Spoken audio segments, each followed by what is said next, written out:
And the children of Israel again did evil in the sight of the Lord, when Ehud was dead. And the Lord sold them into the hand of Jabin king of Canaan, that reigned in Hazor, the captain of whose host was Sisera, which dwelt in Harosheth of the Gentiles. And the children of Israel cried unto the Lord, for he had 900 chariots of iron, and 20 years he mightily oppressed the children of Israel. And Deborah, a prophetess, the wife of Lapidoth, she judged Israel at that time. And she dwelt under the palm tree of Deborah between Ramah and Bethel and Mount Ephraim, and the children of Israel came up to her for judgment.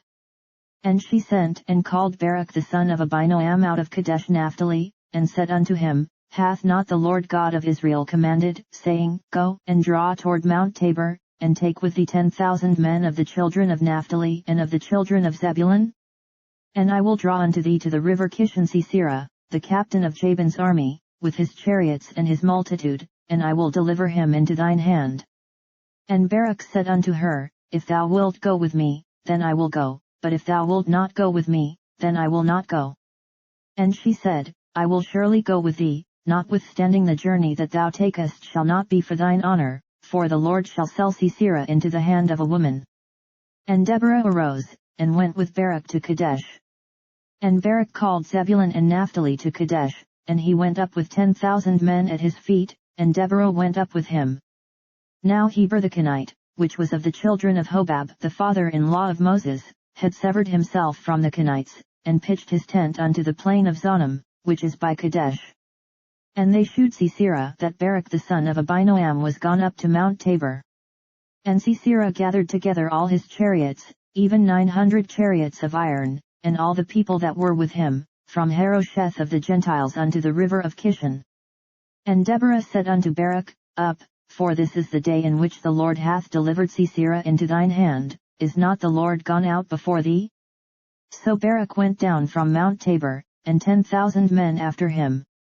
And the Lord discomfited Sisera, and all his chariots, and all his host, with the edge of the sword before Barak, so that Sisera lighted down off his chariot, and fled away on his feet.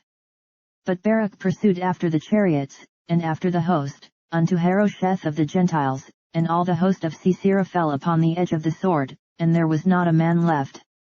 Howbeit Sisera fled away on his feet to the tent of Jael the wife of Heber the Kenite, for there was peace between Jabin the king of Hazor and the house of Heber the Kenite.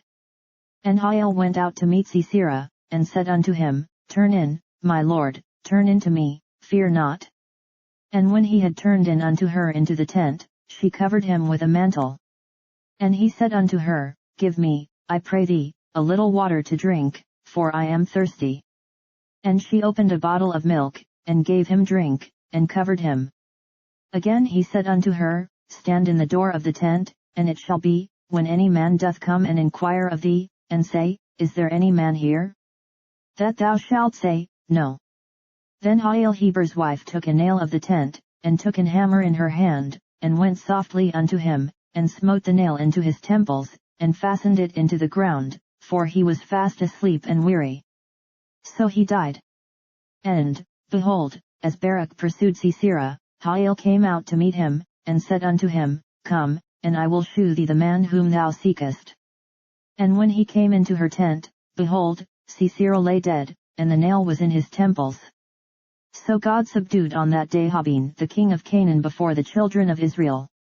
And the hand of the children of Israel prospered, and prevailed against Jabin the king of Canaan, until they had destroyed Jabin king of Canaan.